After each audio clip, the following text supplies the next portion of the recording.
All right. Hi, everybody. My name's Elaine Duff. Welcome to the 39th episode of Celebrating the Brand Ambassador. I am with, oh my God, Dan, I just realized I forgot your last name. So, Dan. It's Crowell, pronounced like bowl. Yes, exactly. Crowell from Glenmorangie and Steve Meyers. The man you know as the person who introduced, and he'll tell you all about his company, but he has launched brands like Ilegal Mezcal and Blacken, and now has his own consulting company, which I'm going to allow him to speak about. So, Dan, I'm going to start with you first. Hi, guys. Hi. Welcome to the show. And Hello. I know you're both busily sharing it onto your own pages. Mm-hmm. So I'm going to ask, and anybody who's tuning in, when you do tune in, if you want to ask questions or anything, just throw them in the chat. All right. So Dan, I'm going to start with you, or Steve, Yes. if you've already done it, or Dan, you ready? What is Sure. your current job, and what are your responsibilities in that role? So really break it down. Like, what are you responsible for? Yeah.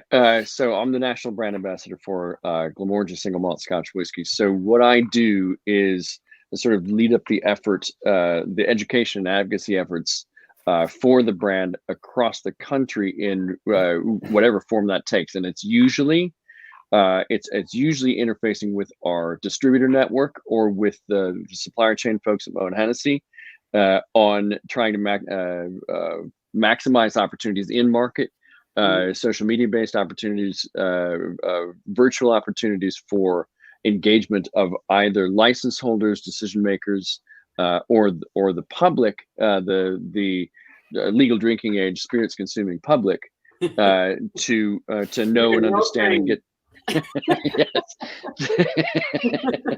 responsibly. Yeah, to get to know our brand a bit better. So that tends to manifest itself in normal circumstances in a lot of travel.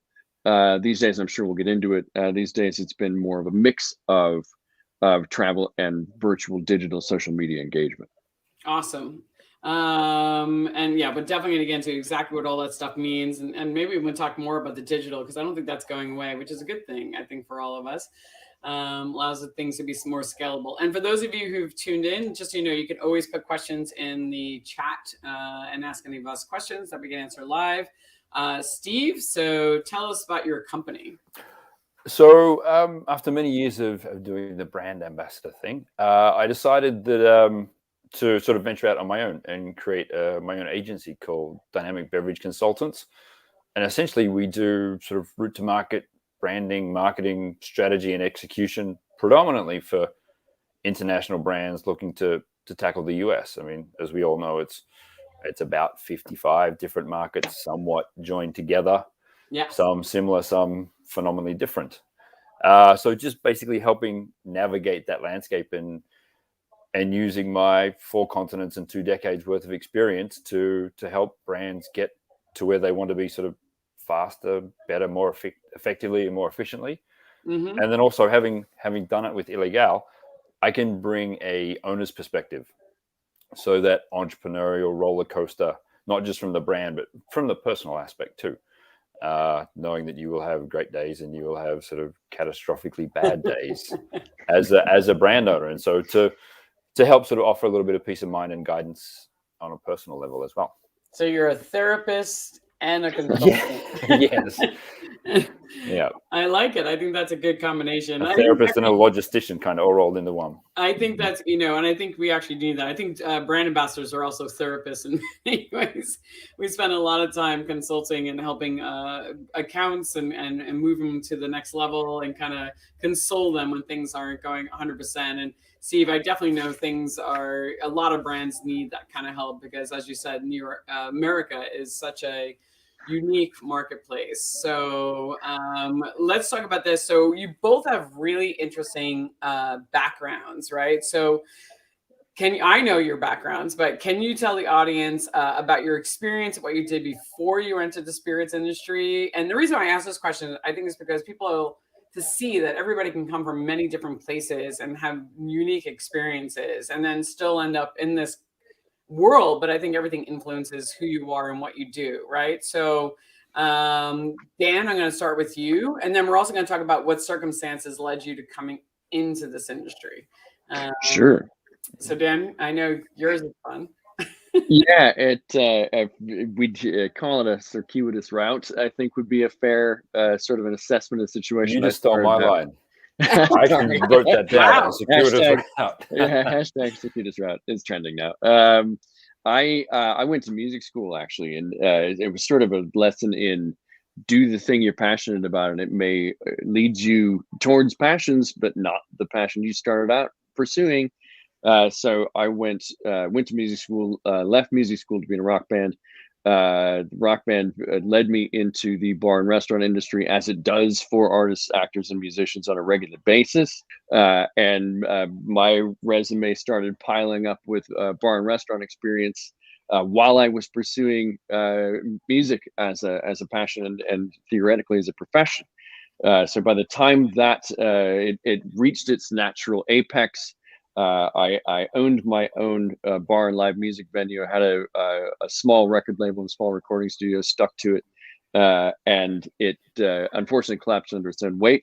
And so in the hideous and flaming aftermath of that, I ended up getting a job at the distributor who was my biggest distributor supplier at the time. Had just picked up Diageo Moët Hennessy, as I was sort of losing all of my sort of hopes and dreams in of being a music person, and professionally anyway. This opportunity arose, took it, and was hired in as an educator, actually as a luxury brand specialist. Elaine, you and I have that in common. That was my first job in the distributor side of the industry, and that led to eventually 10 years in sales management and education and advocacy on the distributor side. And then eventually, through lots of stars lining up, I ended up in the precursor to what became today's job, which was I handled the middle of the country as a brand ambassador for both Glenmorangie and Ardbeg. And tell everybody where you live. I live in Omaha, Nebraska, which is where I had a conversation earlier today with the guys at Gush about why.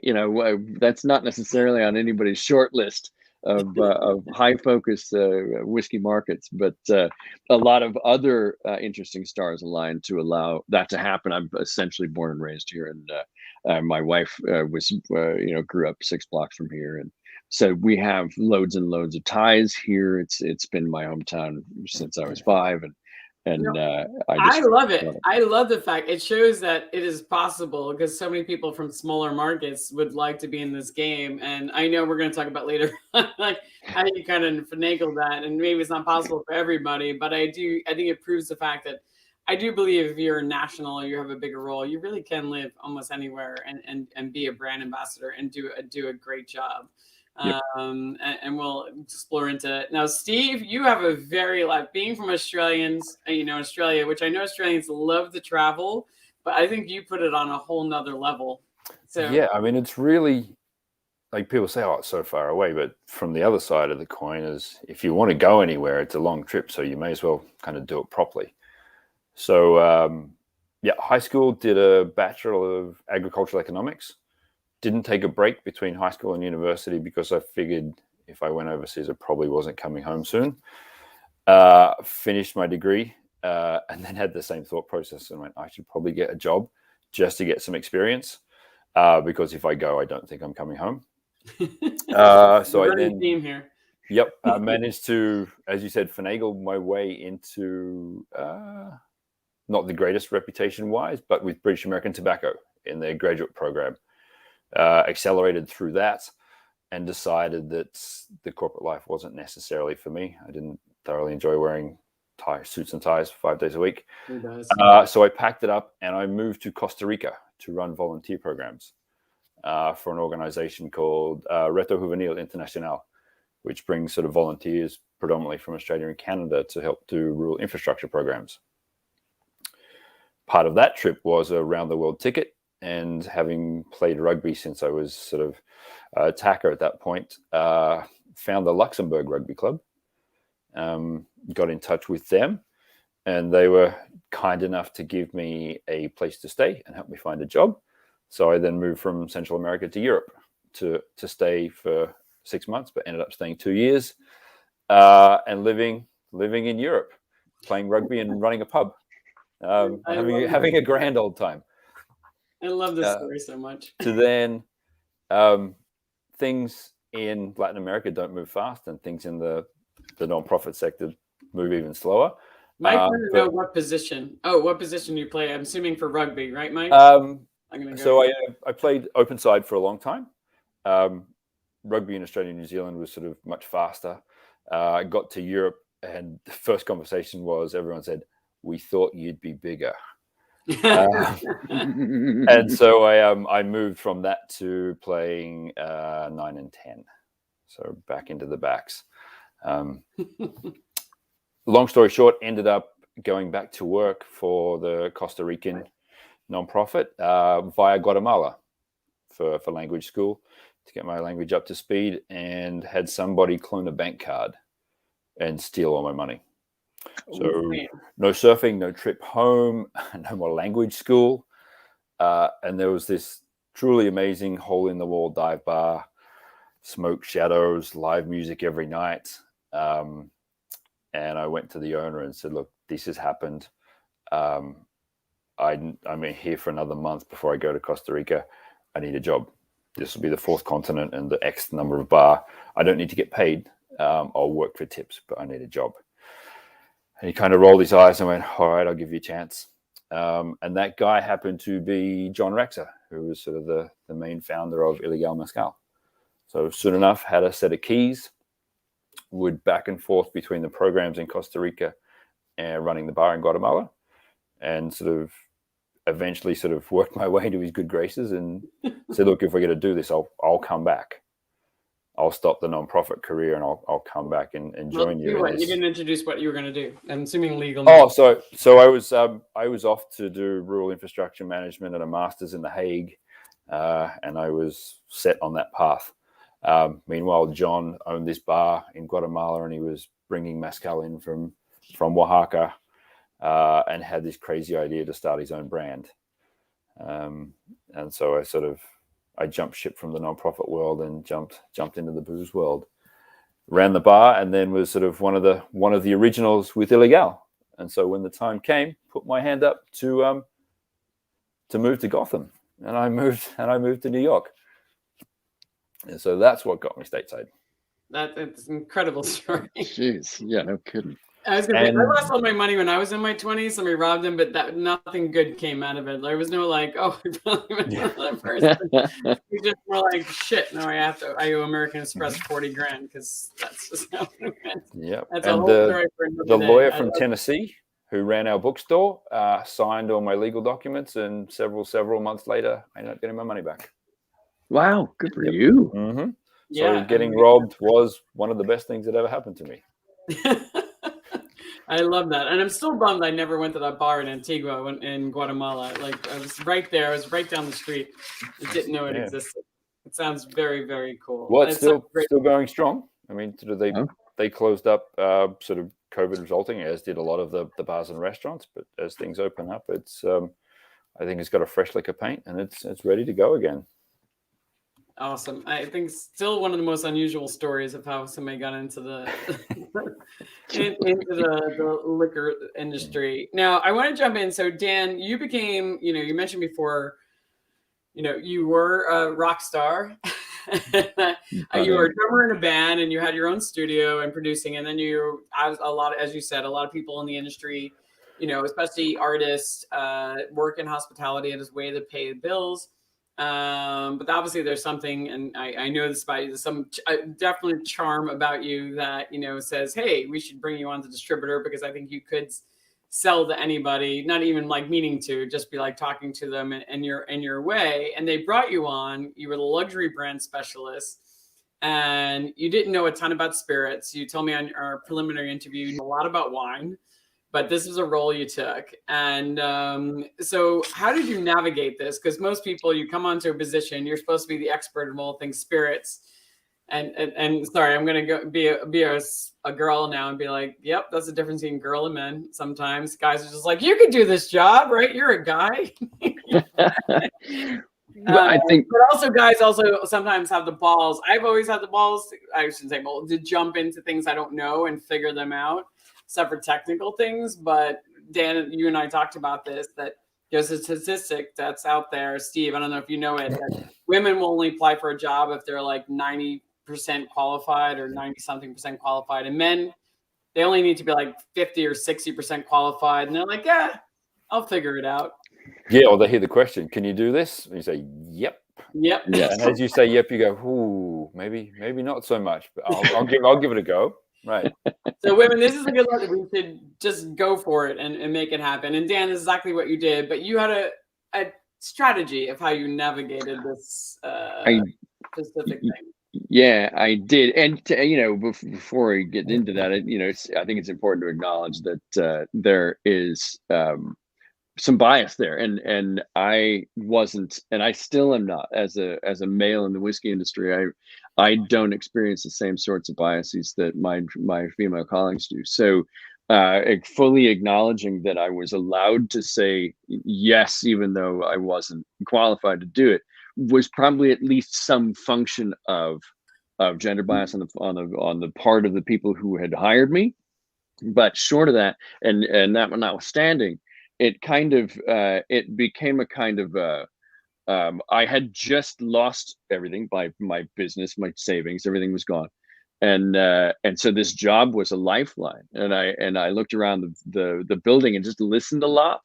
Like, what is the thing that people know the least about? If I know the most about the thing that everyone else knows the least about, then they're a lot less unlikely to fire me. I will make myself indispensable by doing so. And the thing was, at that point, whiskey education was not really a thing that even the suppliers were taking in a scholastic way. So I got handed a set of VHS tapes that Pernod Ricard had put out years before, and took them home and just started drinking stuff. And not like that day, but I mean, it started sampling through the single malt portfolio that we had at the time. It's taken a bunch of mad notes, and then over the course, because I built the wine education program at the place that I was working when I was working on premise, and it was pretty comprehensive and fairly intense. So I knew how to structure that kind of building an education program that was somewhat comprehensive. But in that case, it was with a medium that I understood almost as little as the people around me in the beginning. Mm-hmm. And with single malt, it just kind of became the same kind of, you recognize the same wormholes that exist when you're talking about wine education. You can go as far as you want down a single wormhole. And I think the tapestry of that knowledge base is super fascinating. So it was really just a matter of initially identifying the need, and then secondarily identifying that I loved it. And as soon as something triggers a passion, then you have altered the playing field in your favor appreciably, because passion communicates. Passion is a thing that you absolutely need to be in order to build credibility and trust with other people, and to not sound like a huckster soft soap machine. There's an authenticity to passion that is irreplicable in other ways. So once those things came together, it was sort of off to the races. No, Steve, I think you call that person who doesn't say things with passion a brand slug. Yeah. Rhymes very close to slug. Yeah. Totally borrowing that. I was like, that is, yeah, brand slug. I thought that was a great expression. I'm like, yep, I mean, Steve, would you agree? I mean, to learn, I've heard this before. I mean, it really does count for a lot. If you find the things, one of the great words of advice I got from some of the best of brand ambassadors and brand presenters I've ever seen are Ian Burrell and Daniel Jones, both rum guys. Ian Burrell's the rum ambassador, self-appointed global rum ambassador, and then Daniel Jones is the global brand ambassador for Angostura rum, and both of them are excellent presenters. And if you ask either one of them, like, we're not rum experts. We know a lot about rum, but we're not rum experts. And as Daniel said, he's like, I just find the thing I like about it. I just talk about why I like rum. That's all I talk about all the time. It's like what I like about rum, and and why I like drinking it. And that's, for him, is how he gets his message across, and he's very good at it. which is something I think when, especially if you're new and doing this job, it's just something to be like, I always tell them, it's like, just find the thing in the presentation that you feel good about and make it your own and talk about that. Right. And then that helps you present much, much better, much, much easier. Like that thing, like, you go, all right, here's the technical stuff, but this is what I really like about it. And you can almost tell in the modulation of presentations, you go, that's what they really like to talk about. So if you make that the focus, then you can that can drag all the other bits along. No, absolutely. And I wish I knew that going in, because I used to try to focus on the technical stuff and focus on, just sounding smart, like, because especially when you're presenting in front of your peers, you're so afraid to be called out like of not knowing all the stuff. And I realized if I stopped worrying about that and just presented the things that I was passionate about, the brand, then maybe I wouldn't. Don Lee used to love calling me out. Oh my God. He'd have a list at the end of my presentation. He'd be like, you got that wrong. You got that wrong. You got that wrong. And he did it friendly. He was like, Elaine, you have a responsibility. You speak with authority. You need to be able to say, you must be saying everything correctly. And then he was right. You have a responsibility. And I realized, all right, I shouldn't talk about shit I don't know. Only talk about things I really know and talk about them well. It's definitely a responsibility. Steve, I was gonna say, so you launched, you're launching the spirits industry, it's a exciting story. As you talked about, you were in Guatemala. But I love the fact that like you came over to America, you moved to New York, then you kind of kicked off at Tales. Like you kind of did the thing that a lot of people do. Take us through it. Like you kicked off at Tales and you launched, then it led to you launching in 15 countries, but kind of talk about your So part of it was, as much as we wanted to grow, we had this amazing network out of the bar, people going back to Iceland and South Africa and Australia and New York and New Jersey and places further afield. And I always kind of kept tabs on everyone because the idea was to build this brand. And from sort of my bedroom where I could see the volcanoes in the morning, just reaching out to the Philip Duffs and the Angus Winchesters of this world. And obviously Tales was a couple of years in at that point. And I knew that rather than us on a shoestring trying to reach out and find everyone, I'd go to where everybody was. So even before the product was available in the States, got myself up to Tales, and fortunately fell in with Colin Appiah and a few others, and in particular Todd Richmond, who was with Frederick Wildman at the time. And the classic standing on the roof of the Monteleone, drinking Chartreuse VEP, green VEP, and never heard of it, and Ilegal Añejo, and that was sort of the greatest brand introduction I could have had, sort of getting a new product into the hands of guys like that. And we do have a great product. So it wasn't that I had to hide behind a brand story because no one knew me and no one knew the brand, but the juice spoke for itself. And what year was this, do you think? 2009? 2008, 2000, maybe 2007. Still something that people heard about, and we only knew Del Maguey, but it wasn't something that was as big as it is now. Yeah, anyone who knew it was kind of the stuff with the worm in the bottom, and people who knew probably knew Ron and the green bottles of Del Maguey, and that was about it. So sort of did that, and then the time came, and I think I'd not even visited New York at that point. I went, yep, I'll go. Sort of akin to what we were saying before. Can you do it? Yeah, of course I can. And halfway through saying yes, yeah, well, I better work this out. And so it came up on the tourist visa, the third tourist visa, and this was sort of before everything really shut down TSA wise. I was fortunate enough to have one agent say, tourist visa. And I went, I like America. And he said, if you come back next time without a work visa, sorry, you'll be banned for 10 years. Wow. And I thought, ooh, note to self, get a job. And then sort of managed to sort of work that all out after that. Wow. But yeah, very much that entrepreneurial, just make it happen, work it out so that you get there. So that was Tales, that early Tales was the real kicking off point to getting the right brand in the right hands, as it were. No, I love that because it's so funny because it's on that thing like where so many small brands do. They go down to Tales and they just have the bag, with the illegal product in their thing, and they're just like sampling it out, and they can't afford to pay any of the fees, and it's like That's what Tails is for. It's a network. But I actually want to talk about it. And I know I didn't talk to you guys about this yesterday or even put it in the questions, but you mentioned something, and I think it's so important, especially for brand ambassadors, is about your network and about maintaining your network. So Steve, you mentioned that, you kept tabs on a lot of people that came to the bar in Guatemala. I mean, of all places, like you're in Guatemala, it's not a place that everybody goes to, but it's a bar. You happen to work at a bar that's probably the coolest bar in Antigua. And you managed to keep tabs on a lot of those people. So what did you do to maintain those? Because I think that's really important, especially as a brand ambassador. Your network, it really is your net worth. And it's something you have to continue building over time. But there's tactics to building networks. For one, I thoroughly enjoy it. So I do genuinely enjoy catching up with people and sort of seeing how people are doing and succeeding.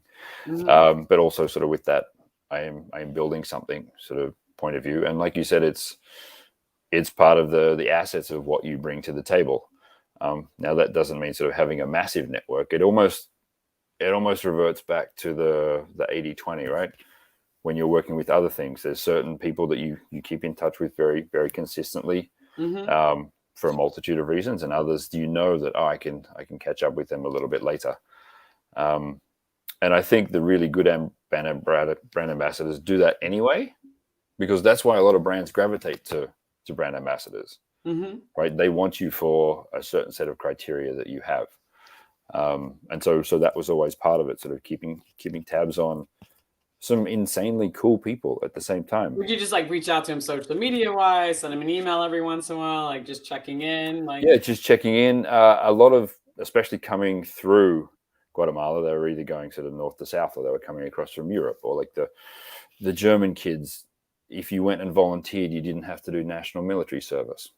So we got like a load of Germans who were off to be involved with volunteer programs, or people sort of working their way through Central America. Sort of it was a nexus of like truly amazing, phenomenally interesting people. People on the lam, all sorts of stuff. So it was certainly never a dull moment. And it was very like, we had one day where we were doing the 10 best stories from the bar with a couple that was just sitting in there. And it was very much, oh no, but you remember this one? And someone said, oh, well, this will happen like that. And this couple said, oh, you guys should write a story like this. And I said, would you buy it? Would you believe this? And they both went, no. So that was kind of the environment and the feeling. And a lot of those people you were very happy to keep in touch with, almost knowing that whatever they went and did, they were going to be rather successful. Right.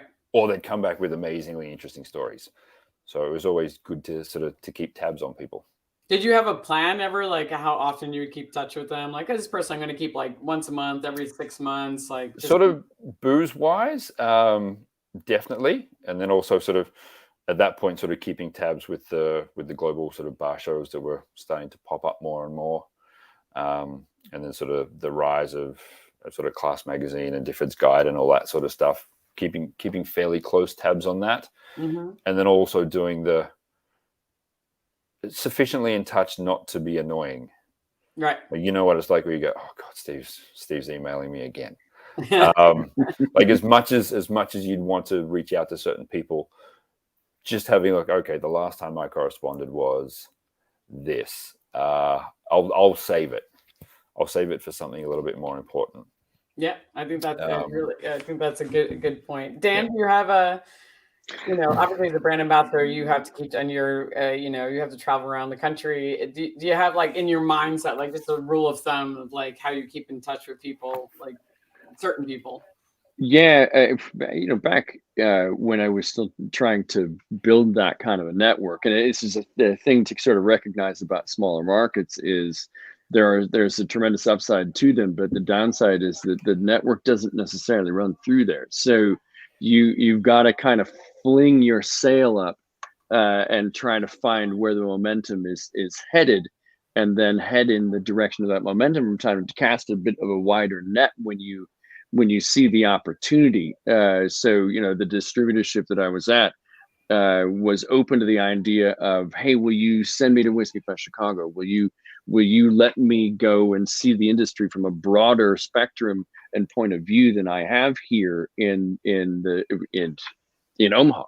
And they agreed. It wouldn't have been a thing that they would have thought of, but I thought, well, look, I need to understand this brand from a deeper perspective than I do already, and it's only going to come back and trickle down to an opportunity for me to do a better job here if I can go and listen to brand directors and master distillers, distillery managers, and meet all these people that I'm not going to organically have access to. So sometimes when you are trying to establish the fundamentals of a network like that, if you live in a place where the train don't go through, you got to go to where the tracks are sometimes, and find a way to infiltrate that to the best of your ability, because it exists. That network exists. It's just figuring out how to plug yourself into it. No, I think that's great words of it, because I met one of the brand ambassadors on here. His name is Nathan Raphael, and he's from he works for Bacardi. He was in Texas. He was in he moved for his job to like Houston. He's like, I'll move, sure, whatever. And it was like for a job in a certain city, and he wasn't in that city. But he said, I would save my money from my bartending job to go to Tails, to go to BCB, to go all this stuff, because I wanted the knowledge and the education, but from there I was able to build my network and get to meet people, because they're not always coming to my city. I mean, being in New York, I'm lucky. Like a lot of people come to us, but yeah, I think you do have to make that effort. But it does take effort, and you have to have something not worthy to say, but you need to make the effort. Like, hi, I'm, but not be annoying, as you said, Steve. Like, not so much. You're like, can I hang out with you all night? Like, it's just more like, no. I took a great networking course actually, and by this gentleman. It's called Never Eat Alone. I don't know if you've ever seen that book. It's a good book. I forget the name of the author, but it's called Never Eat Alone. And he talks about all about building his network. And, he said, have something interesting to say, obviously have an agenda when you go to trade shows of people maybe you do want to meet. So make an agenda of where they're going to be, what they're going to do. Don't stalk them, but show up, but also do a little research on them. So maybe you'll find out what your commonality is if you really want to. You're awkward and you just don't know what to say, and you don't want to be like, oh my God, I'm such a big admirer. I'd be like, hey, I saw this talk you did, like, so you can kind of, it takes practice, and it's something. I'm from Staten Island. I mean, I didn't know how to network. I'm the youngest, and you are having that in common, like, with the youngest of large families. I mean, my parents didn't talk to me at all. Like, I was kind of forgot you're even there. What was your my mom outsourced my feeding. Like, she was like, somebody feed the child. Like, like, here you go. Like, there was no encouragement of conversation at the table. It was like you ate the food. You weren't encouraged to talk about anything going on in your day because they didn't want to know what was going on. So, this person who's here today is still kind of awkward because I just wasn't taught those things and I didn't have a chance to practice them. But I think it's important. As a brand ambassador, it's something you have to work at and you have to build it. And it's, as Steve said, like, keep in touch with those people. Yeah, I mean, when I first moved to the States, and I told people, I said, I would go to the opening of an envelope. Yeah. If there was something booze related, I would go. But I would do a little bit of homework and kind of figure out who was there, and always sort of not like write a recap, but go, okay, so-and-so was there, because everybody was new to me. Mm-hmm. And there's nothing worse than people coming up and chatting to you at the next event and you going, who are you? Right. Like the new guy has to make an extra effort to try and to join the dots. So that does go a long way.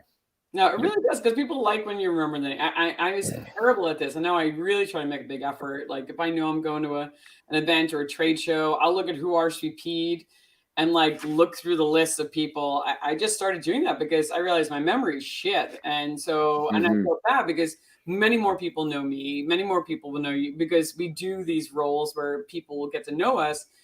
And they get hurt, like their feelings are hurt. Like, you don't remember, like, we met before, or like what they did. So I really try to make a mental note, like, okay, like this person did go here, they work at this company, like they just went on this trip somewhere. Like, I try to like mentally file it. Sometimes I have to write it down because I'm like, I'm going to see this person. And I know that, it will mean a lot to them if I remember who they are and what their name is and what they did and who they, what they've done. And I've tried, as I've gotten older, I've tried to make a bigger effort in doing that, because I realize, it just, when you have a certain position, thank you, Mike. I appreciate your empathy on that. Because it's definitely a problem. It takes an effort. And as a brand ambassador, it is your job. I make notes on my phone. I don't know if you guys do this when you go to. Oh, good call. Yep. And then this was the best advice I got was from, and now a lot of people are doing this, Xavier Harit. And I found out a few brand ambassadors. Do you know on Google Maps, you can make your own maps? Dan. So this is good. So on Google Maps, when you go to a city, you can actually create a new map for that city. And then you can add your own location. So whatever bars you go into, you can then you can put them down. All right. You can put in the notes who you spoke to. And then it's great in two ways. A, it's a great way to recap everything you've done right while you're there. And two, when you get that annoying question that every brand ambassador gets, like, I'm going to the city, what are all the bars I should be going to, and who should I speak to? You could just send them the freaking map. Send it wholesale, right? Yeah, that's amazing. This is the map. It's a great tool. I absolutely need to do that. And the one thing I was going to mention about in network building is, when you're trying to do it, the people that you're trying to connect with, value always works best when it flows two ways. And so if there's a thing where that person that you're looking to connect with has an intrinsic value to that connection, has an intrinsic value to you, the onus is on you to demonstrate to that person who doesn't know you or what you bring to the table that there's an inherent value in knowing you, whether it's volunteering to bar back at Tails. Or one of the things I used to do was then show up at Whiskey Fest Chicago, volunteer to help set up seminar spaces for the seminars I wanted to listen to. So I'd be sure I'd have a seat and get a chance to meet whoever was the featured speaker and demonstrate value at the same time, so that it wasn't just like, why is this person, I'm busy, I'm trying to focus on the seminar or whatever. And the one thing that person needs is help. It doesn't always work out that way, but if you can demonstrate the value of opening the ears up to that person you're attempting to make a connection with, that is intrinsically valuable to them, just like you're establishing a connection to them is intrinsically valuable to you.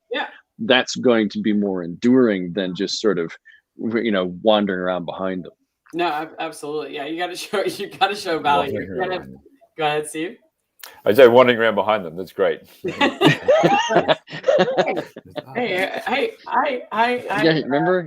Remember me? And it takes a long time. And just to get it last, I know we're talking about this world, but like senior executives, like learning, it was one thing that transformed my career at Diageo was realizing that I had value to senior executives. Now you think like the CEO, the CMO, especially when you're a 27, 28-year-old kid, and as I got older, I started realizing this more, but it's like, especially brand ambassadors, or when you're working on the street, anybody who works in an office, you have so much value to, because you're seeing their products live in action. And when you realize that, and then you can have that conversation with the CMO, the CEO, or any of the owner of the company, like, hey, like, as you got to talk to them, like, this is my job. Like, oh, I have some interesting fact, like, don't throw up on them verbally, but like, hey, I noticed we're doing this with this brand, would you like to hear how I've seen it in the marketplace? And they usually say, yes, please. Like, give me like what you're seeing live. And that alone is something that is very valuable for brand ambassadors for many, many people. Yeah, I think for brand ambassadors, what they do too is they focus on being confident, like on stage and presenting, and that's very hard for a lot of people, right? I mean, I think sort of the three of us stand up in front of 5 people or 500. We're pretty handy at that now, but a lot of people are not confident in that short 2-3 minute interaction. And so you go, oh, what do you know? I'll just catch them next time. But if you can, as you said, Dan, to have that exchange of value, then you can kind of wade in, and it's a very positive outcome for both people. And then they go, oh, Dan helped me last time. You need to meet so-and-so. And so it's sort of, even though it's short, it's still equally as important to to work on how to be confident in doing it. Yeah, Right. absolutely. It could be a book you read. It could be something you like. Ah, you said that point in your seminar. Like, there's an amazing book. You should definitely like something you said. It just could be something. It's amazing how much more value you probably have than you actually know, and it's Mhm. bringing that to the table. And sometimes it takes Mhm. a little preparation, but yeah. Or else you're like my husband, who has like a photographic memory and just remembers everything that's ever happened. My wife does too. Every book and everything, and read every book that's out there. Very annoying. Uh, uh, Very handy though. Steve, I have a feeling you'll have one of those memories. No, No? Lord, no. Nope. Uh, Mate, an Australian accent and hello, mates, how are you? yeah. Goes a Oh, long well way. done. Yeah. It's been a minute. What have does you been go- up it to? does And definitely meanwhile, go you're a long joining the way. dots and you go, I know. You are. Oh, yes. Yes. It's so true. You guys, Yeah. English accents and Australian accents, you just want to be friends with those people. Mhm. Right. And then you got to dial it up a lot sometimes. Like Yeah. when you're really in the weeds. Yeah. I totally hear you. All right, so I want to move on to the subject of social media, because social media is something that has become such an intrinsic part of a brand ambassador's role, and it is definitely met by mixed emotions by many brand ambassadors, because sometimes it invades their own privacy, because they're not even allowed to have their own social media page. It's like their own page, and suddenly it has to be all about the brand. And B, it's another added thing that they have to like focus on and manage. And some people love it, like it's something they do well. So I wanted to ask you guys, what do you feel about this being a KPI for the brand ambassador? And how do you think they should handle this? And Steve, I'm going to start with you, because we really dove into this a little bit more. You had some good points. Yeah, I think brands do need a social media manager. Brands essentially hire brand managers for who they are as an addition to the brand, right? They like the personality, they like sort of who they are and what they do. You don't want to take that away from them. You want the brand to be part of that mix. Right? Yeah. So if your brand ambassador goes from tattoos and lifestyle to hundreds of cocktail pictures and bottles and talking about ice, that's not why you engage them in the first place. That's why you have a social media manager. And for a lot of brand ambassadors, sort of time is pretty limited. Do you want them engaging as a brand ambassador or trying to get grips on social media and get better at it? Like, social media can be quite time consuming, right? By the time you fit in with your corporate governance and what can be the content, the type of photo, how you frame the photo, what tags you want, they're going to be head down in a phone, and then they look up and go, oh, I've got to go to the next account. That's not what you want from a public facing person. Have them take the photos, do everything, and send them to the expert, and have your social media. And also too, like, brand ambassadors start to resent it after a while. They've gone, I'm not that I'm a corporate shill, but I'm just doing your bidding. I'm not me. I'm not the brand ambassador anymore. I just take photos and do social media content, which pulls them away from why you want them to be that brand ambassador in the first place. Yeah. No, I agree. I mean, in some ways, I definitely think they should incorporate some sort, but it should be more organic and natural to them. And I agree, because I talk to a lot of them. They're like nervous. Like, if I put the wrong word or the wrong saying, then I get scolded by legal. So I think it should be better. I mean, Dan, is this something you have to do as part of your KPIs? We all kind of found ourselves during the pandemic. It was one of those things that I knew that I should have been better at sooner in my career. It's one of those, you just in the back of your head, I'm like, I live on an airplane. There's only so much time in the day. And I always sort of, being a person of a certain age, I did not grow up with a digital native language. It wasn't part of my childhood vernacular. So as an adult trying to assimilate, it's like, okay, you look at it, and if you don't have time to actually dig in and figure out the value in it, you tend to want to pass it off as I did, as a sort of a mostly vapid narcissistic hellscape. And so I just ignored it for a long time, to the extent that I could, and you'd stay in touch with friends and stuff. And then the pandemic happened, and we all kind of looked at each other and said, none of us understand this in any valuable way, in any intrinsically valuable way that the brand can leverage into anything. And since we're all struggling to make sure that our worth is being demonstrated on a regular and daily basis, I hired myself a digital consultant to try to work out this thing. And he introduced me to an entire world of connectivity and brand leveraging. But his whole point was this: yes, it can be a vapid narcissistic hellscape, but it's also a canvas. You can use this thing as a canvas for your own to put your connection to your brand in your own voice. Mm-hmm. So we've got meetings every 2 weeks with our gal at SG that does a really effective job at evaluating the numbers and looking at the analytics and looking at maximizing the post cadence and making sure that we're balanced between being on the road, posting from the road, being here, generating content, so that it remains. They hired me for a reason. They hired my colleagues for a reason, to translate the brand through their own voices. Yeah. And our social media presences, as long as, to Steve's point, there is, to your collective point, there are brand standards and there are, legal issues and so on and so forth. So what I've tried to do is to use my connection to the brand and translating the brand through my voice in the visuals, mm-hmm. and to allow for MH Legal essentially to write the bulk of my copy. So because it's a visual medium, it's stills and videos.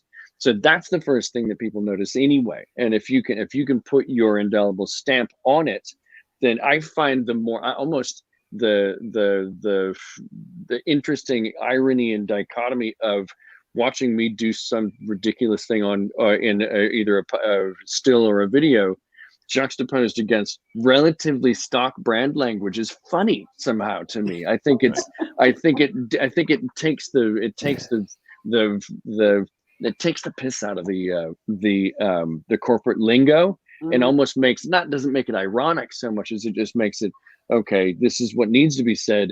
This is the bit where I translate this marketing BS, for lack of a better word, or at least this sort of engineered statement to appeal to the broadest audience, and make it real in terms of how I interpret the brand in my own life, my own reality, and in my own vision for what it is that I do. That's a good balance. Yeah. And the people that I work with, they understand. It's like, okay, let's maximize this cadence for effectiveness, not for frequency. So I started, with an unspoken KPI of a certain number of posts a month, and I was exceeding that. And it's because I was home most of the time. Right. Like, well, I'm going to show you. And it started to feel more natural the more I let go of the preconceptions that I felt like, what's trending? Do I have to use this kind of music? What the hell?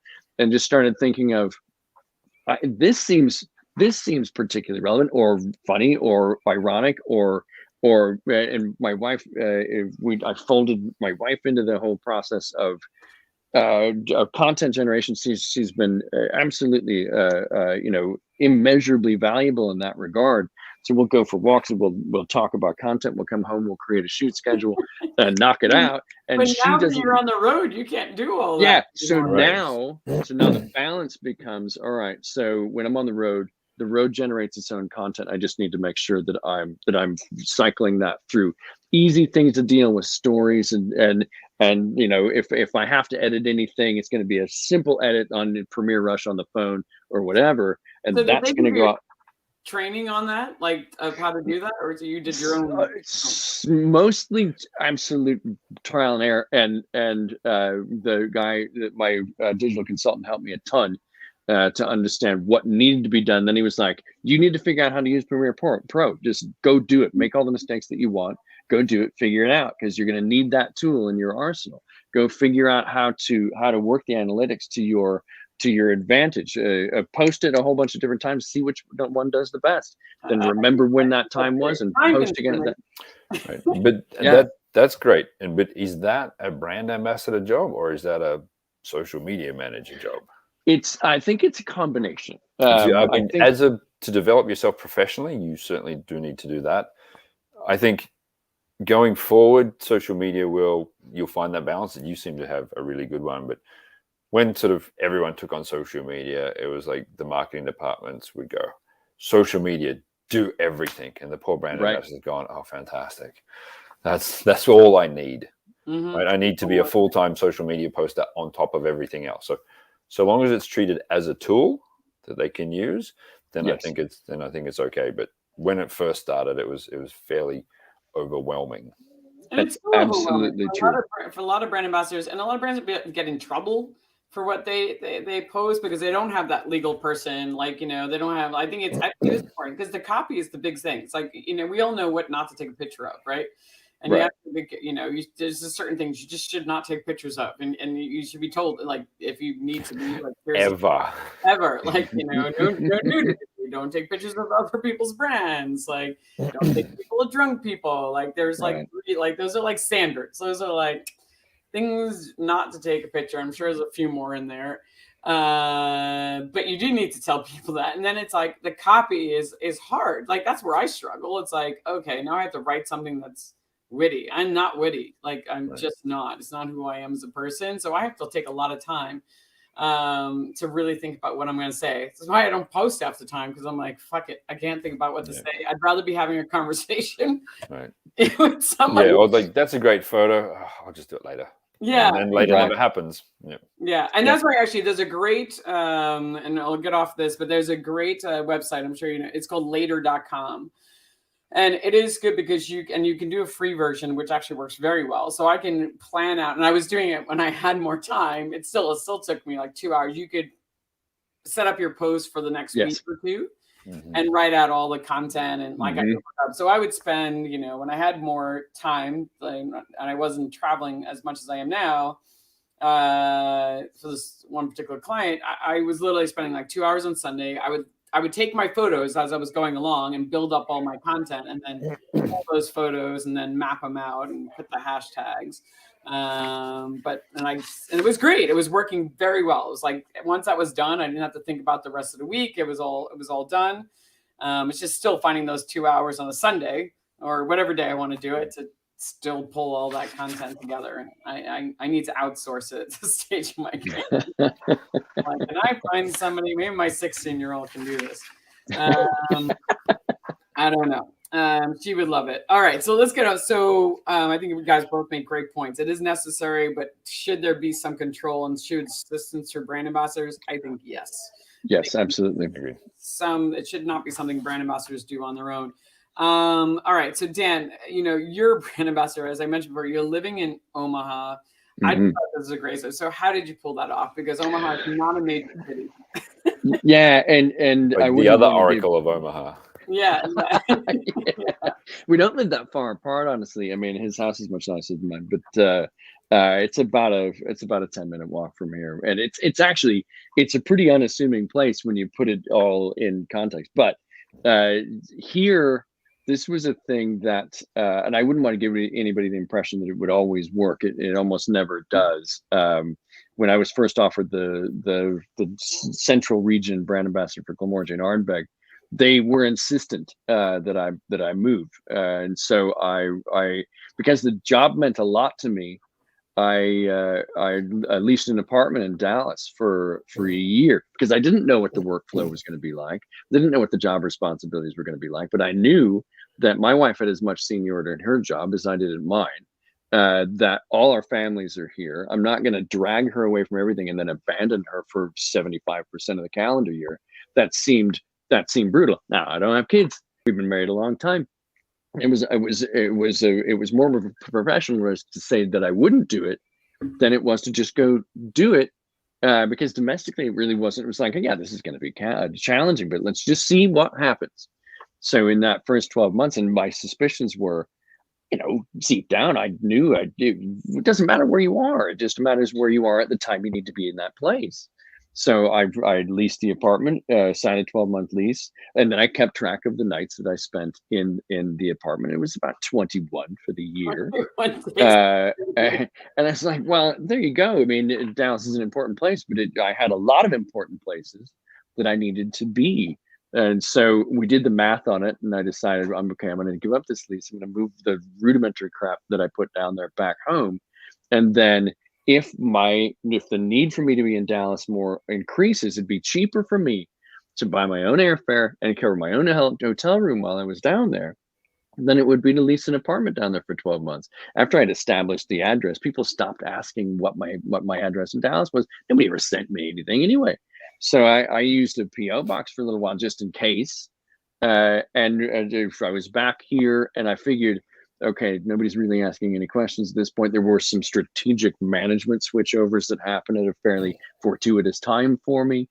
And so I figured I'm just going to build up the most comprehensively impenetrable work reputation and body of work that I can, so that when that subject comes up again, I will have at least some basis for saying, really, is that absolutely necessary? And it just sort of worked out that it wasn't.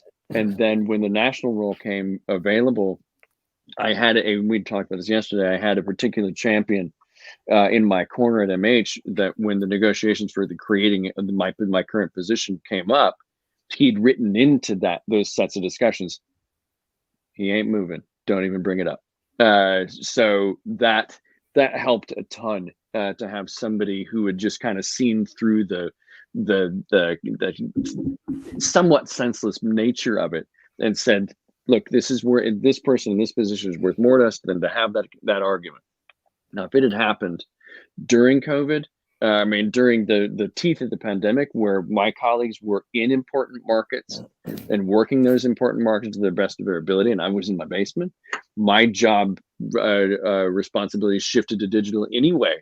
Right. Because as the national person, it just became one face, one brand, and the emphasis on digital was overnight hammered down, and it really didn't matter where I was at that point. But if I was still in my old regional role, it would have been a real detriment to my colleagues and to the company that I was the only one who was not sequestered in an important market. Yeah, so I think, especially because you're national, it's not your job to build up, do account visits in markets, because you're a national role. Right? I'm assuming you don't have KPIs, menu KPIs.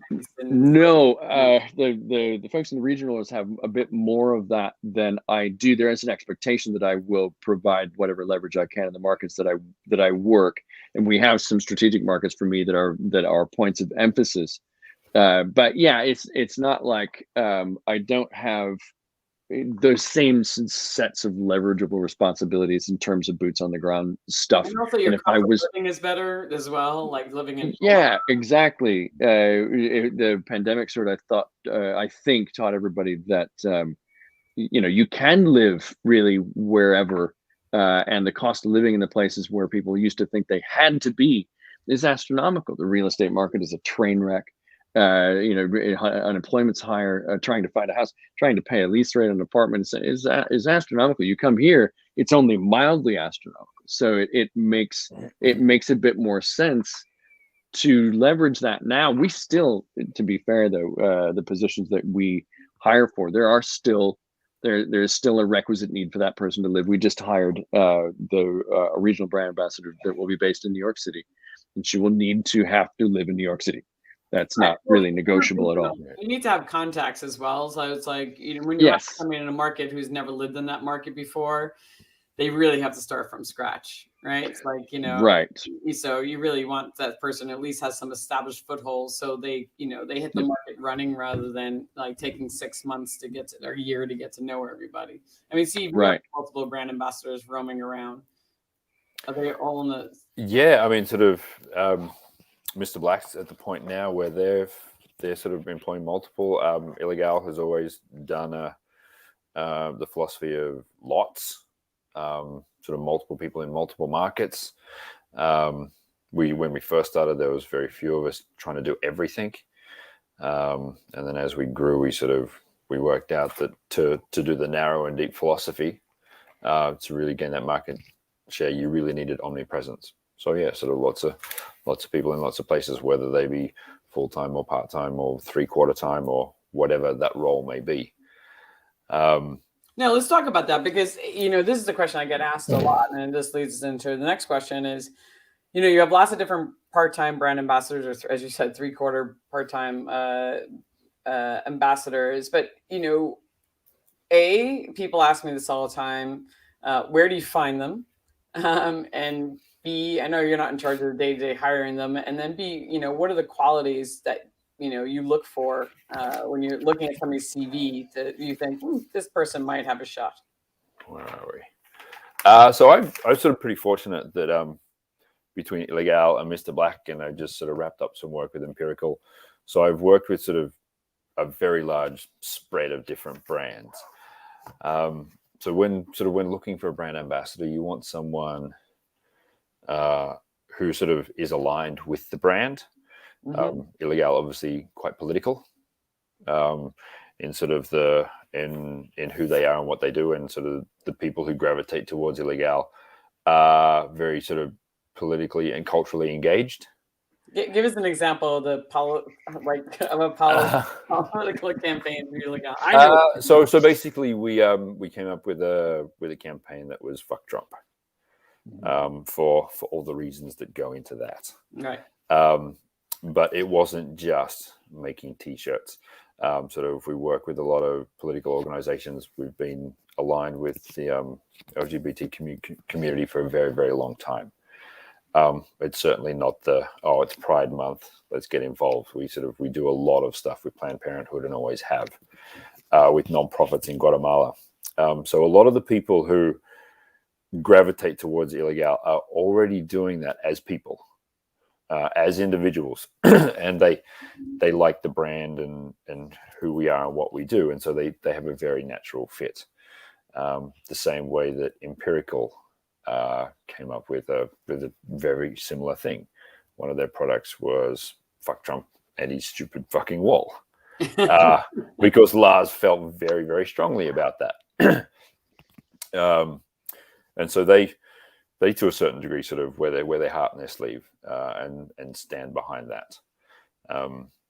So you look for the political. I mean, they're already moving towards. They're obviously fighting the cause. But there has to be other things that they have to know the industry. Like there's other. I mean, some brand ambassadors seeing like qualifications. Like they usually have external passions, which sounds like for you that's true, because that shows. Because you have to be an entrepreneur. Is there other things you're looking at their resume and you're like, all right, that you're checking off boxes? That entrepreneurial spirit does have to be there. Obviously, you've sort of got to be a self-motivator.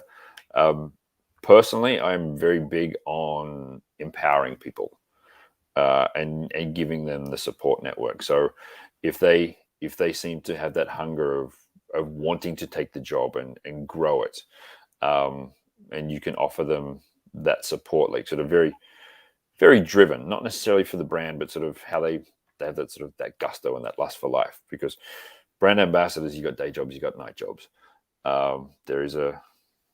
There's not a balance as much as you try and achieve that.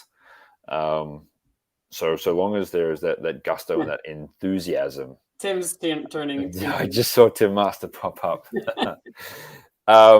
Then I think that's what you need, and then you can help them build their networks and their presentation and their execution.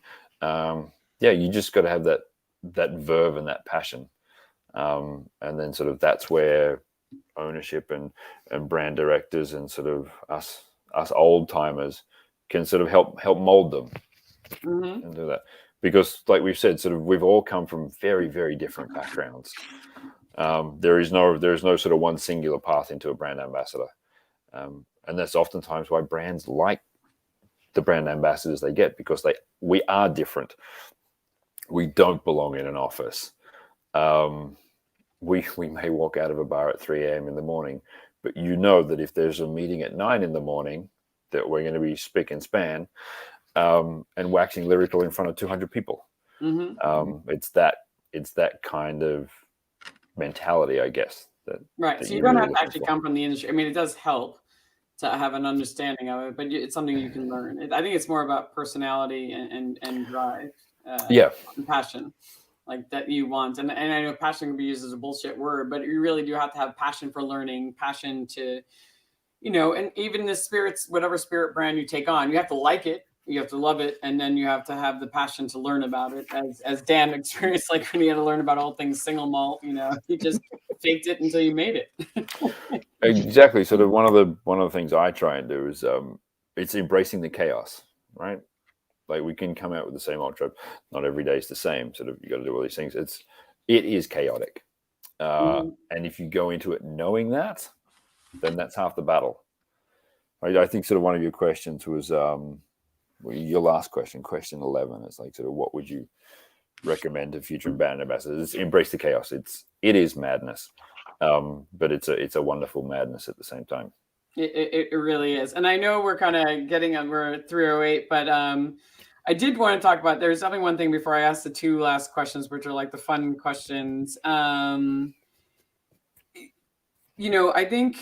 want to talk about strategic partnerships because, Steve, I know this is a big philosophy, and Dan, being a national person, it sometimes can be harder to building the strategic partnership. So I would love to hear, Steve, you have a particular philosophy of how you operate with accounts, which I would love to talk about. I know, and we share something very similar, which is like go deep, right, instead of wide. Yeah, so I think brands need to go narrow and deep to build brands, especially. So I work with sort of generally smaller and entrepreneurial brands. So you do have to go narrow and deep. You can't be everything to everyone. And I abhor the term support. It's not brand support, right? That's like a zero-sum game in my perspective. You need to build a relationship that's a win-win. So you need to understand what your account partners are looking for, and help them with that. So you're not just selling your product in, you're educating their staff, you're helping them with the menu creation, you understand what their objectives are, and you're helping them get there as a business entity, as a platform, as the employment platform for their employees, right? Like they're not going to be bartenders or servers forever. How can you educate them to help them on their journey? And the stronger the relationship you have, the more likely they will reach out to you. So like, sort of, for example, when I was with Mr. Black, I would help teach the bartenders about coffee and the baristas about booze. But I was sort of like the coffee guy, and if they needed help with mezcal, I could help with that, or rye whiskey. If I didn't know someone, I would put them in touch with someone. Like my Ilegal business card forever had Fixer. Right? Just if you become that touchstone for them for whatever problem they may have, your relationship gets better. It reflects positively on you as a person, but as a brand as well. Mm-hmm. So that whenever there is that question, it's like, you know what, Steve, who's he working with? That's great. We're going to use them because of all the good things that have come previously. And if they're a successful account, then you have a successful brand through that account. Now that's much harder with the bigger the brand gets, but that's also why Ilegal has done it particularly cleverly, because they've got lots of brand ambassadors to help be that person who goes back multiple times rather than one person who goes to a whole slew of accounts just once. Yeah, you really don't move the needle.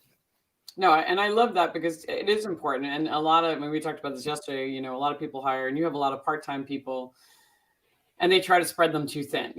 They're out there, they're just kind of making one or two bottle placements. And I'm like, that's not a good tactic. I was like, yeah, they'll get placements, but if there's nobody following up on them and they're not building that relationship, that product is either going to collect us, and then they're just be like, oh, we're not going to carry this again, or you're going to lose the placement because they take it home with them, and there's just no reason to put it on the menu. So I think it's a better move. And a lot of people, have to have this argument a lot. So, and you structure your KPIs with your brand ambassador, who are also sort of sales guys at this point.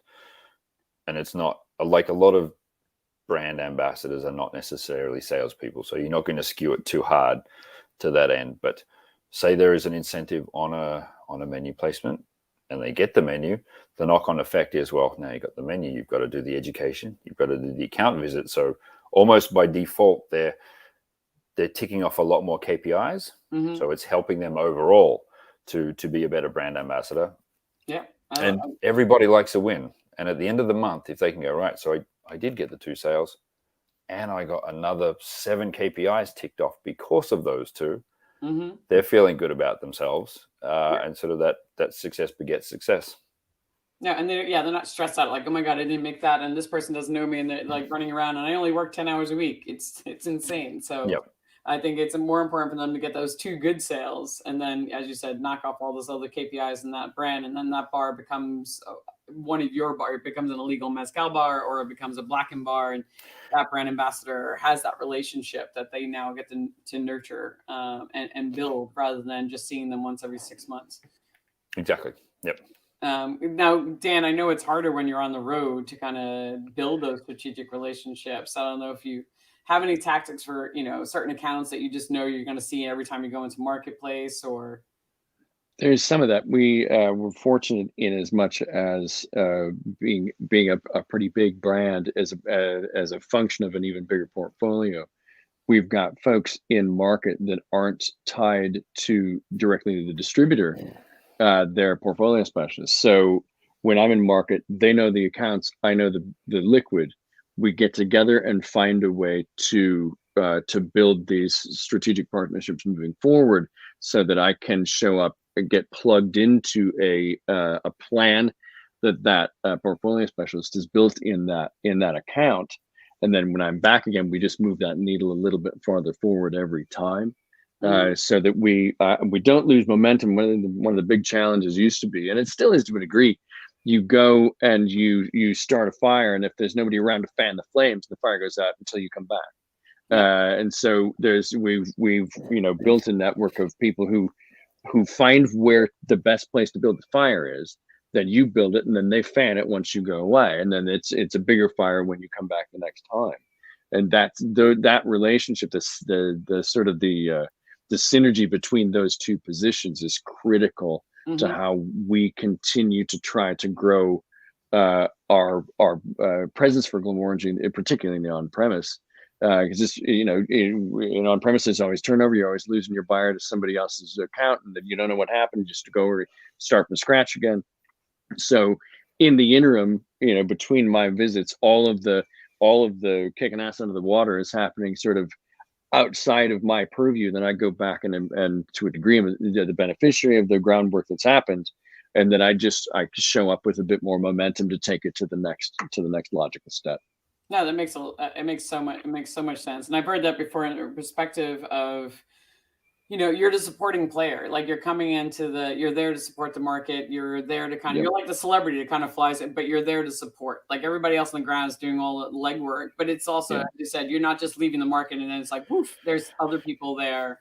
I think that's the ideal model. If there could be support people, whether it's part-time or full-time, who kind of then keep the momentum moving forward. And then every time you come in the market, you're kind of like, oh, it's great. Like, Dan's coming in. We're going to do something unique or special, and keep that moving forward. I think one of the biggest challenges in trying to combine, and Steve, to your point, brand ambassadors are as much salespeople as they've ever been. And so the challenge there is you're the one who's trying to tell you're trying to be the storyteller. You're trying to build the mystique and the magic of a brand. If you're also the person who is responsible for the ask, then you run the risk of destroying the magic that you created. So you have to find ways of making sure that the mystique and magic level conversation is also moved in a direction where this is how we captured this lightning in the bottle and leverage it to your end goal. I'm not saying you're going to buy a case, dating these new pair of shoes kind of style. More of, this is how we win here, because this liquid is a bottle of potential energy. What we got to do to make it kinetic energy is this stuff. I'm not saying, this is not a fiduciary conversation. This is, how do we unleash this power? And that's a different style of having that conversation. Yeah, it could be like, this is a bottle of money. Like, this, I'm going to help you make money off of this product, rather than like, I'm just here to get it in your bar. Like, I want to help you make money off this bottle itself. And these are some of the tools I know that can help you. And I'm going to help you put those into place. So that way, you're making money and we're making money. I think, as Steve said, like, that's the win-win. Right. And that's sort of, whether it's through sort of POS or whatever, or like, just steal a phrase, like what Dan does, like, you are a force multiplier. You come in and you make the fire bigger, and then if they can hold it next time you come back, then the fire is even bigger again. Yep. No, absolutely. Great points, guys. All right. So two fun questions to end wrap up with. So I'm enjoying this. I just added these in. Well, this one I did anyway. So everybody has an event that goes wrong, right? Or a tasting or a education. So tell me one that's like, just like, I can't believe that happened kind of story of something that just, one of your disasters you've had during your career that you can now laugh at. Steve, you want to take that one? I mean, I thought of a good one that not so much an absolute clanger, but Mr. Black works a lot with Martin Hudak, who's sort of ex-Savoy. And so we had the Maybe Semi guys at Tails. And if you've ever seen pictures, they're dressed up and they've got bubble guns. And they're the consummate entertainers. They're fantastic. And the 3 days before the event, no bubble guns, like in all of New Orleans. And I went everywhere.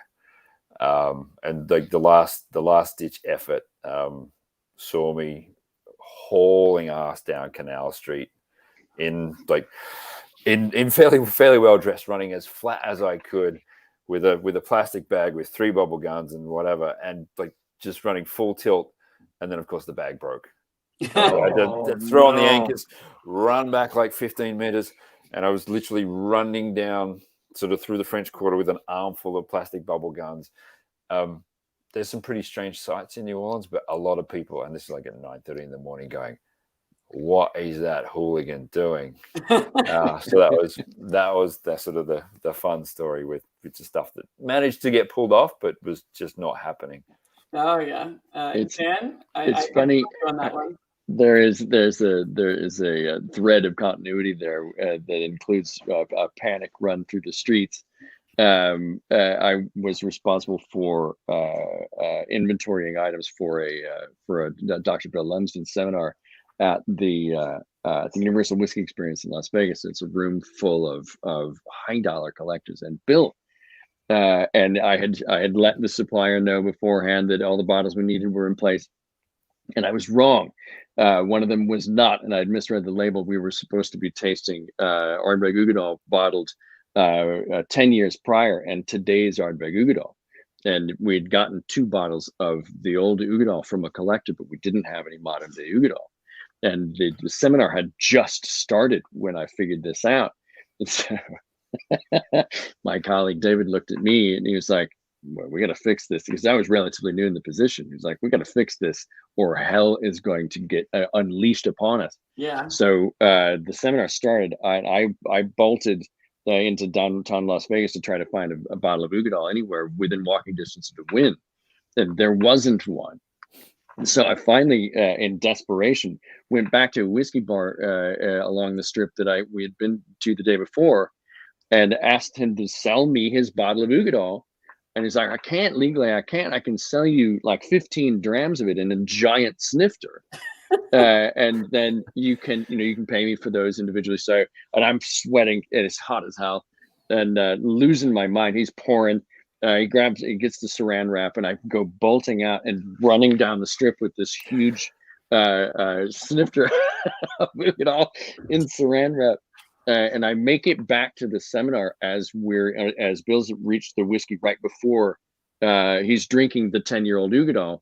Then the whole idea was to try to demonstrate the continuity between 10 years ago and now, and is he doing well as a blender and so on and so forth. So I get the saran wrap off, and I've got these little communion cup fillers that I use to fill individual glasses without having to bring the bottle around. I didn't have a bottle anyway. I'm pouring the snifter of Uigeadail into the thing, and the stopper broke open, and the Uigeadail spilling out all over the floor that I had just run around the entirety of the strip. So I finally had to just stick my hand under it and go around everybody's glass. It's covered in sweat, and while Bill's just trying to have this this respectable conversation about Uigeadail. And it was that time in my career where I thought, if this doesn't happen, I'm done. So, and it may or may not have played out that way, but it was so ludicrous. Sweaty palm Uigeadail. Yeah, exactly. It was like, sorry guys, this is the only way this is going to happen. There's one other person who wasn't my colleague David in the room who knew what was going on, and she's just looking at me like. It was mortifying, but it ended up working out in the end. You saved the day. Well, I will share one of my own in the fact that one time, definitely I thought this was unique. A friend of mine from Israel was doing a fashion show that was raising money for Israel, a cause in Israel. And so it was Ciroc. It was like Ciroc, 2 other brands, right? So we had the cocktails at the bar, and it was a fashion show. Unbeknownst to me, there was a rabbi who had to make sure everything was kosher in the back room. This is my first time, since I worked in the fashion industry, which I did before I got into the liquor industry, dealing with a rabbi at my event to make sure that everything was kosher. Well, turns out Ciroc, because it's made from grapes, is not kosher, right? So the event's about to start. And Ciroc is everywhere, bottles and stuff like that featuring. And the rabbi's like, I'm just really sorry. You just cannot serve this brand at this event. So I'm like, is it okay if the bottle is just up? And he's like, that's fine as long as the liquid. So I had to find a liquor store. The only bottle I could find, I found one with cases of Smirnoff. So instead of Ciroc, lots of Smirnoff. And then because I was like, is this kosher? He's like, yeah, kosher. So I'm glad the brand, nobody, I was like, nobody could tell the difference. And nobody would ever know except for me, because I don't think anybody would know the taste profile like I did. But so that's brilliant. People drank a lot of Smirnoff instead of Ciroc that day. The rabbi said, nope, not happening. So definitely one for the books. All right, so life lesson. I know, Steve, I always ask this question because I think we've all learned some great life lessons that we wish somebody would have told us on the job before. So share, Steve, I don't know if you have a second one, or Dan. Yeah, I got one. So, I mean, it's very easy to get wrapped up in the booze and the brand ambassador bubble. It's a lot of work, but it's a lot of adventure and it's a lot of fun. So I think humility is the really big one, because especially when you're, my philosophy is, you might be the expert in the room on this topic, but you are probably not the smartest person in the room. And don't forget that. One, because it's the right thing to do. And two, as a sort of a public facing brand ambassador, you're trying to convert people, right? You want them to become those advocates and those acolytes. So that sort of the humility when you are speaking with people, when you're off the stage or the microphone's down or after the tasting or whatever, I think that is really, really important. And sort of too often times people go from being the expert in the room to now the light is on me continually. When, like I said, you might be the expert, but you're certainly not the smartest in the room. Right. So don't ever talk down to people, I think. That's a big one. And I mean, Dominic Venegas actually said this to me once. He said, and you do have to learn, you're going to go into bars sometimes and help them with their bar program and realize, they're still not using fresh juice.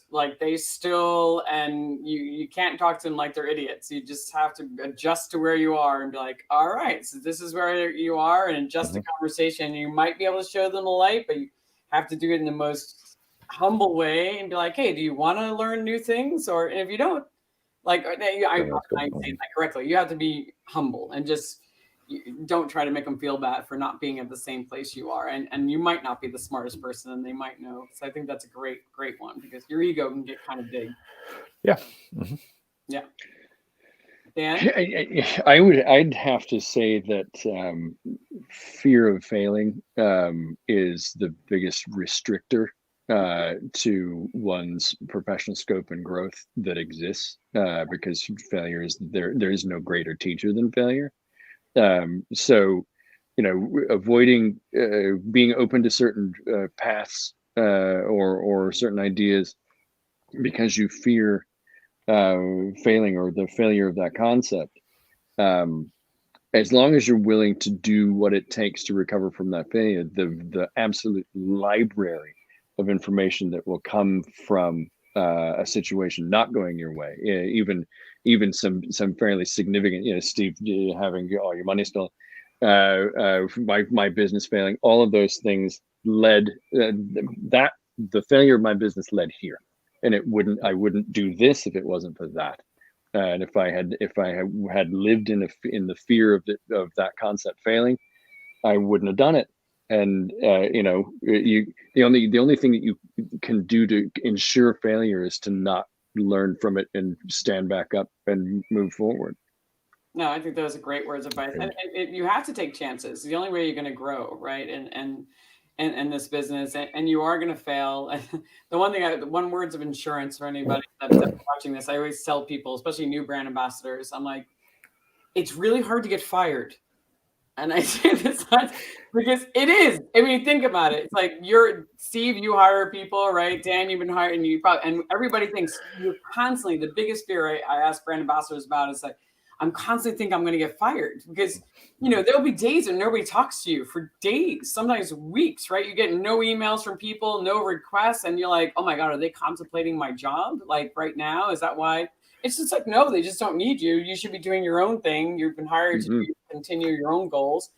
And, you have to take chances sometimes because when I say you can't get fired, obviously if you do the wrong thing, and I've said this before on the show, but if you steal or, get drunk or things like, there are certain things you will get fired for, but, they've spent a lot of time investing in you, so, and to find you and to train you. So they really don't want to have to do that all over again. So, sometimes you have to take a risk, if you think it's too big a risk or you think it might be illegal, obviously you should ask somebody first because you will get fired maybe for that one, for the illegal one. But, I think it's a great advice, Dan. It's like, you got to take, and you're going to fail. Everybody's going to fail. You're just gonna, it's going to happen. It's terrifying and it sucks, but you do, as long as you learn from it and also admit your mistakes, I think you will continue growing.